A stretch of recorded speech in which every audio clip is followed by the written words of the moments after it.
5 নম্বর সূরা সূরা মাইদার 3 নম্বর আয়াত নিয়ে কিছু আলোচনা বিষয় যেটা করব সেটা হচ্ছে যে দিনটা অ্যাকচুয়ালি কি আর ইসলামটাই বা কি সেটার বিষয়ে আলোচনা করব। দিনটার মানে অ্যাকচুয়ালি যেটাকে দিন মানে ধর্ম বলেছে, ধর্ম নয়, কারণ সমগ্র মানব জাতির একটা ধর্ম যেটা হচ্ছে মানব জাতি। আর দিন মানে হচ্ছে যেটা চিন্তা ভাবনা করে সঠিক সিদ্ধান্ত নেয়, যে নিজে নিজে নিজে নেয়, যে কোনো মানুষই সেই সিদ্ধান্ত নেওয়াটাকেই দিন বলা হয়। অর্থাৎ মাইন্ডের চিন্তা ভাবনা থেকে যে সিদ্ধান্তটা সে নিতে পারে সেটাই হচ্ছে দিন। আর ঈশ্বর বা আল্লাহর দিনটা তো কোনো ব্যাপারই নেই, চিন্তা ভাবনার কোনো বিষয় নয়, ওটা একদমই সঠিক। আর ইসলাম মানে হচ্ছে আত্মসমর্পণকারী, অন্য কিছু নয়। ইসলাম মানে শান্তি নয়। ইসলাম মানে হচ্ছে আত্মসমর্পণকারী, অর্থাৎ নিজেকে সঁপে দেয়া। এগুলো আমি বলছি কোরআনে আয়াত ধরে ধরে একটা একটা করে শুনবেন, তাহলে বুঝতে পারবেন। সঠিক বেঠিক ভুল হলে আমাকে কমেন্ট করে জানাবেন, আমি নিজেকে শুধরে নেবো ইনশাল্লাহ। ইসলামটাই আগে বলি। ইসলাম আছে মশলা থেকে এসেছে, একে বলে আসলাম। 2 নম্বর সূরা বাকারার 131 নম্বর আয়াতে আছে। 2 নম্বর সূরার 112 নম্বর আয়াতে আছে। আরো বিভিন্ন জায়গা আছে, ভিডিও বড় হয়ে যাবে বলে বলছি না, পরে দেখে নেবেন তাহলে বুঝতে পারবেন। আর যেটাকে দিন বলছে সূরা ফাতিহাতে আছে মালিক ইয়াউমিদ্দিন। দিন মানে হচ্ছে মাইন্ডের বিচার বা শুধু বিচার বলা যাবে। এছাড়াও 2 নম্বর সূরা বাকারার 133 নম্বর আয়াতে আছে, সেখানেও সেই বিচারই লেখা আছে। 4 নম্বর সূরার 12 নম্বর আয়াতে আছে, সেখানেও বিচারের কথা আছে। এটা ছাড়াও আরো বহু আয়াতে আছে, যেটা ভালোভাবে কোরআনটাকে পড়লে পরে আমি যেগুলো বলছি সূরাগুলো ওগুলো পড়ে দেখবেন, তাহলে বুঝতে পারবেন। 15 নম্বর সূরা হিজরের 35 নম্বর আয়াতে আছে, সেখানেও দিন মানে বিচার। সূরা 26 নম্বর সূরা 82 নম্বর আয়াতে আছে, সেখানে দিন মানে বিচার। সাফাত 37 নম্বর সূরার 20 নম্বর আয়াতেও সেখানে দিন মানে বিচার। সাদ 38 নম্বর সূরার 78 নম্বর আয়াতে, সেখানেও দিন মানে বিচার। পিটার 82 নম্বর সূরা 15 নম্বর আয়াতে আছে, দিন মানে বিচার।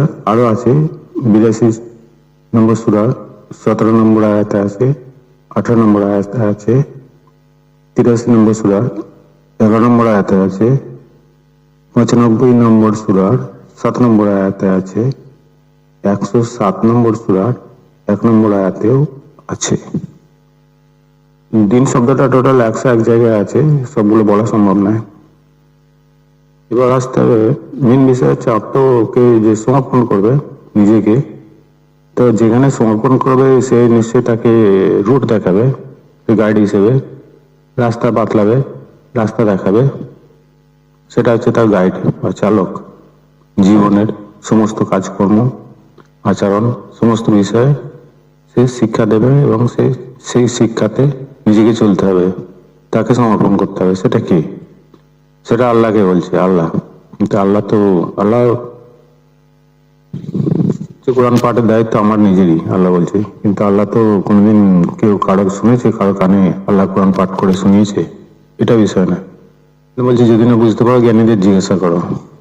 জানতে হবে যার মেন বিষয় হচ্ছে যার ভিত্তি প্রথম থেকে আল্লাহর সচেতন হয়, যে ভিত্তি স্থাপন হয়েছে সেই জায়গাটা হচ্ছে আল্লাহর জায়গা। ওটা কোনো গৃহ নয়। গৃহের মধ্যে সচেতনের যে আলাপটা, সেটা কোনো গৃহের মধ্যে থাকে না। ওটা শুধুমাত্র সত্য জ্ঞানী মানুষের মধ্যেই থাকে, গভীর জ্ঞানী মানুষের মধ্যেই থাকে। তওবা সূরার 108 নম্বর আয়াতটা পড়লেই বুঝতে পারবেন হ্যাঁ আল্লাহর সচেতনতা কি বোঝাতে চেয়েছে। আর ওটা যদি না বুঝতে পারেন তাহলে 107টা পড়বেন, তাহলে বুঝতে পারবেন বুঝতে না পারলে কমেন্ট করবেন, আমি বলে দেবো ইনশাল্লাহ। তওবা সূরার 107 আর 108 নম্বর আয়াতটা খুবই গুরুত্বপূর্ণ, কারণ আল্লাহর সচেতন যেটা যার মধ্যে আছে সেটা ওটাকে মসজিদ বলে নির্দিষ্ট করেছেন আল্লাহ। তাই 107 আর 108টা পড়লেই বুঝতে পারবেন অরিজিনাল অ্যাকচুয়ালি মসজিদ কোনটাকে বলে।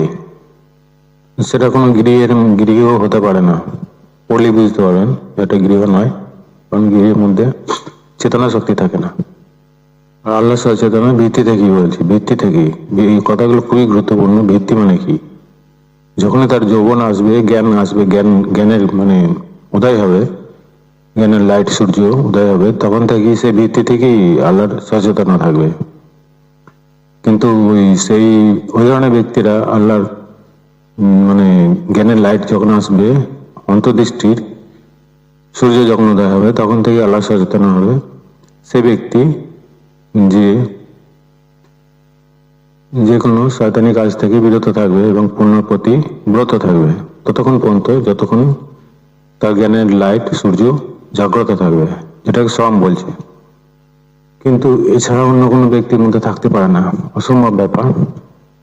কারণ বেশিরভাগ মানুষই যৌবন বয়সে যৌবনের আরাধনা করে, আর যৌবনের যখন ভাটা পড়ে যায়, যৌবন যখন ভাটা হয়ে যায়, যৌবনের জোয়ার যখন শেষ হয়ে যায়, কমে যায় প্রাকৃতিক ভাবে, তখন সে নিজেকে একটা পরেশগার এইভাবে দাবি করে বা লোককে দেখায়। অ্যাকচুয়ালি পরেশ ওটা নয়, পরেশ মানে বেঁচে চলা। কি বেঁচে চলা? শয়তানি কাজকর্মগুলো বেঁচে চলা, যেটা আল্লাহর বিধান সেটাকে মানা।